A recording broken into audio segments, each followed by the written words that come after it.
नमस्कार, आप देख रहे हैं आरडी न्यूज़। मैं हूं योगेश चक्रवर्ती। बिहार की सियासत में हलचल पिछले कई हफ्तों से काफ़ी तेज है और जैसे जैसे 12 तारीख नज़दीक आते जा रही है, हलचल और ज़्यादा बढ़ती जा रही है।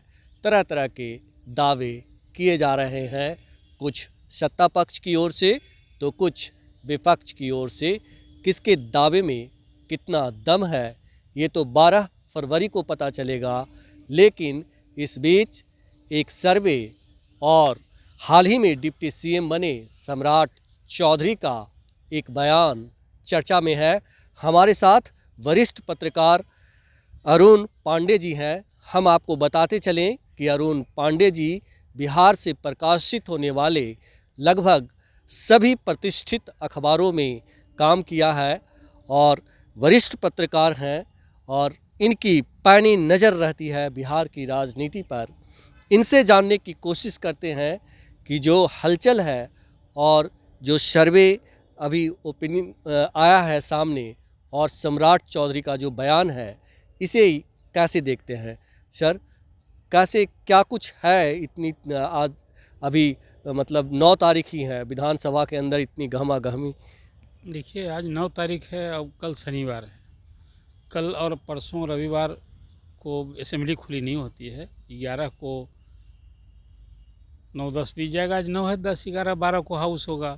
हाउस की उस गहमा में आप देखा कि आज असेंबली परिसर में जिस ढंग से विधायक और मीडिया का जमावड़ा रहा, ये दर्शाता है जो आपने अपनी भूमिका में कही कि राजनीतिक हलचल बढ़ गई है, उसका ये आज एक परिदृश्य देखने को मिला।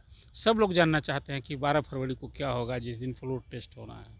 दो बातें हैं, एक तो स्पीकर के खिलाफ नो कॉन्फिडेंस मोशन आया है और तेजस्वी ने कह दिया है खेला होगा। स्पीकर ने कह दिया है मैं इस्तीफा नहीं दूंगा। अब चर्चा हो रही है, एक मंत्री श्रवण कुमार ने बयान दे दिया कि कुछ ठेकेदार लोग जो है हमारे विधायक को संपर्क कर रहे हैं। किसी ने कह दिया कि राजद और कांग्रेस के कई विधायक उनके संपर्क में हैं। उपेंद्र चौहान का बयान आ गया। जो बात आपने अपनी भूमिका में कही कि अब दावे प्रतिदावे हो रहे हैं कि विधायक उनके संपर्क में हैं, ये दर्शाता है कि कहीं कुछ पॉलिटिकल ठीक ठाक नहीं है। लेकिन आप कहेंगे कि 12 फरवरी को क्या होगा, तो मैं कहूँगा जो मेरा आकलन है कि सरकार अपना बहुमत साबित करेगी। 128 का जो ब्लॉक है एक विधायकों का, 243 के हाउस में, इन्हीं 128 विधायकों के समर्थन पत्र के आधार पर नीतीश कुमार को राज्यपाल ने 9वीं बार सीएम की शपथ दिलाई है और अब विश्वास मत लेने की जो तैयारी है, नीतीश कुमार सफलतापूर्वक विश्वास मत हासिल करेंगे।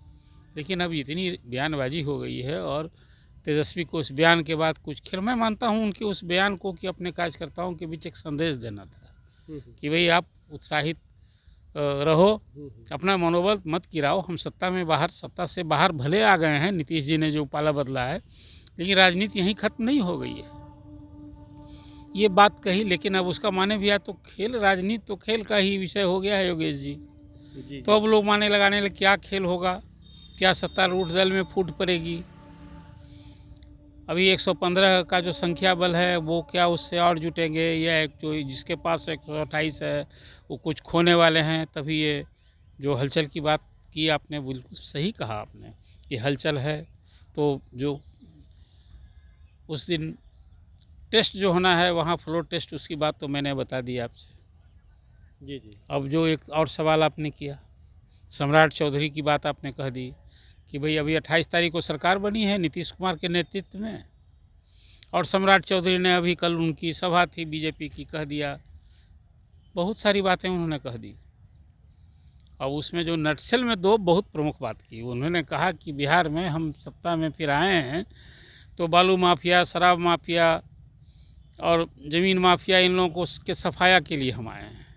ये एक हमारा संकल्प है, शर्त है इस सरकार में आए हैं। तो फिर उन्होंने, अब तो वित्त मंत्री हो गए ना, वित्त विभाग की भी, बिहार के वित्तीय हालत की भी तस्वीर पेश की और उसमें उन्होंने जो कुछ कहा वो ये कहा कि बिहार में जो आमदनी आज है सरकार चलाने के लिए, कर्मचारियों को वेतन देने के लिए, तो केंद्र से सहायता जो मिलती है या केंद्रीय करों में जो राज्यों को हिस्सेदारी मिलती है उससे चल रहा है। और हम राज्य केंद्र से लड़ करके हम कुछ पाएंगे, बिहार की तस्वीर बदलनी है तो इसी डबल इंजन से की सरकार से बनेगी।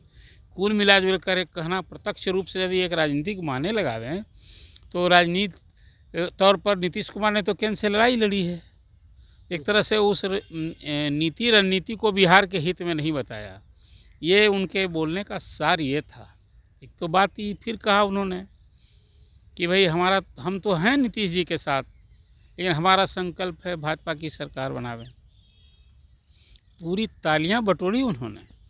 कार्यकर्ताओं का उत्साह परवान चढ़ गया हाउस में। जो सीन में देख रहा था, जो मूड था, वो ये दर्शाता है कि भाजपा के लोग चाहते क्या हैं। मतलब नीतीश कुमार के साथ रहना अब लगता है उन लोगों का भी दिल भर गया है।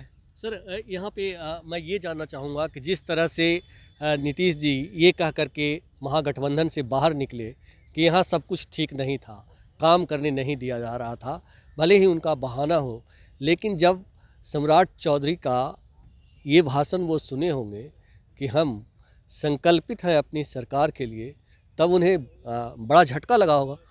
नहीं, थोड़ा तो असहज महसूस करेगा ना कि अभी हम साथ अभी 28 तारीख को साथ आए हैं और देखिए बीजेपी की सोच है कि हम अपनी सरकार बनाएंगे।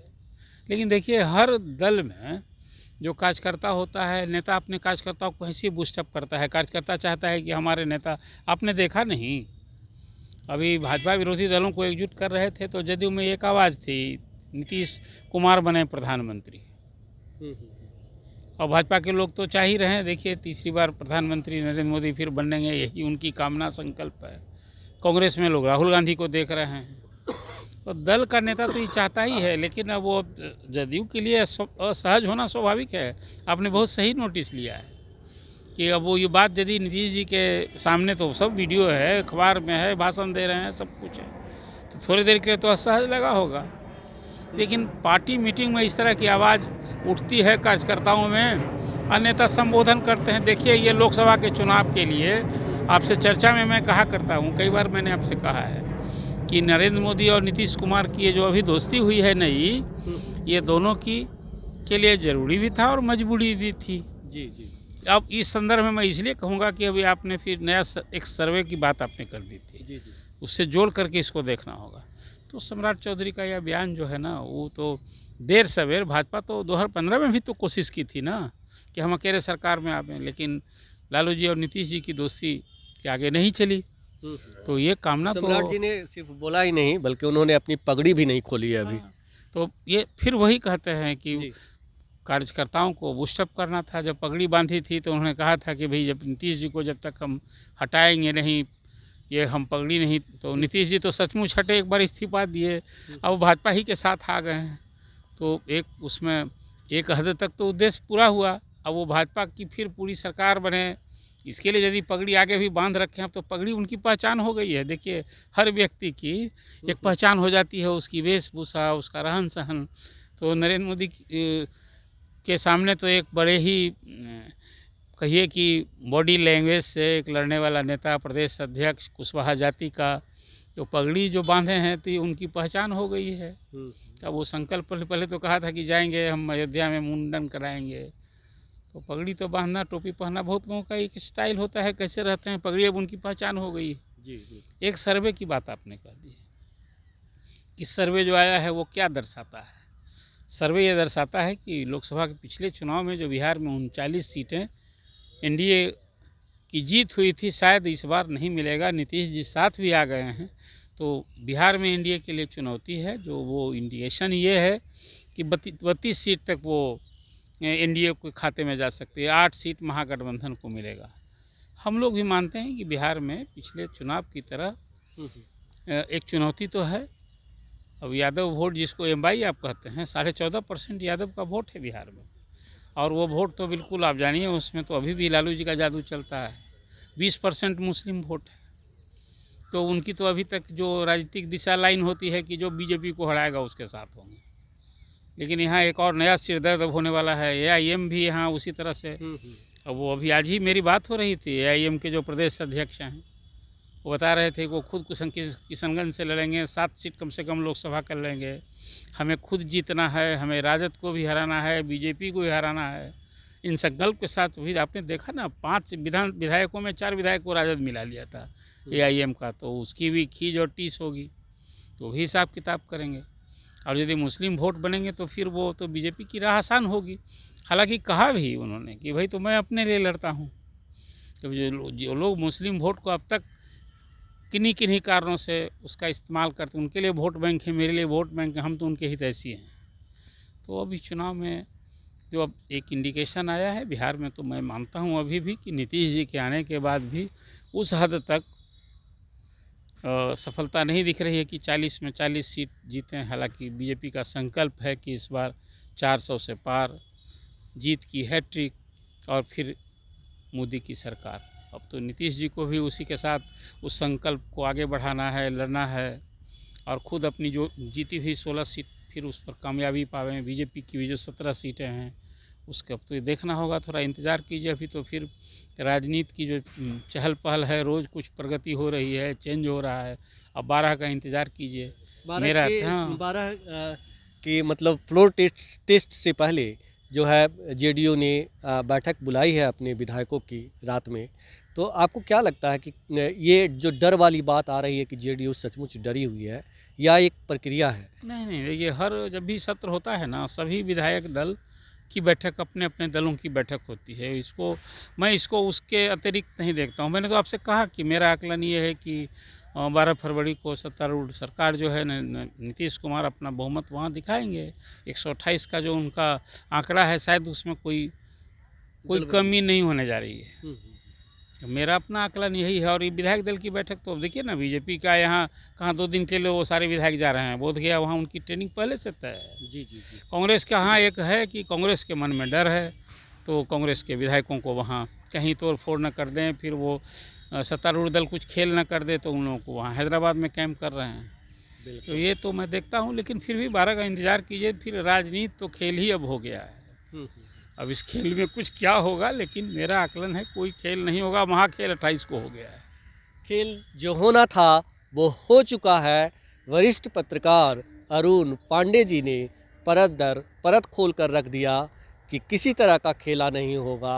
नीतीश कुमार 12 फरवरी को विधानसभा में बहुमत साबित करने में सफल होंगे और बीजेपी की जिस बैठक के बारे में कहा जा रहा है कि अपने विधायकों को लेकर वे बोध गया जा रहे हैं, वो पहले से प्रायोजित थी। फिलहाल इस चर्चा में इतना ही। आप हमें फेसबुक पर फॉलो करें, यूट्यूब पर सब्सक्राइब करें, लाइक करें, शेयर करें और कमेंट कर अपना बहुमूल्य विचार और सुझाव ज़रूर दें।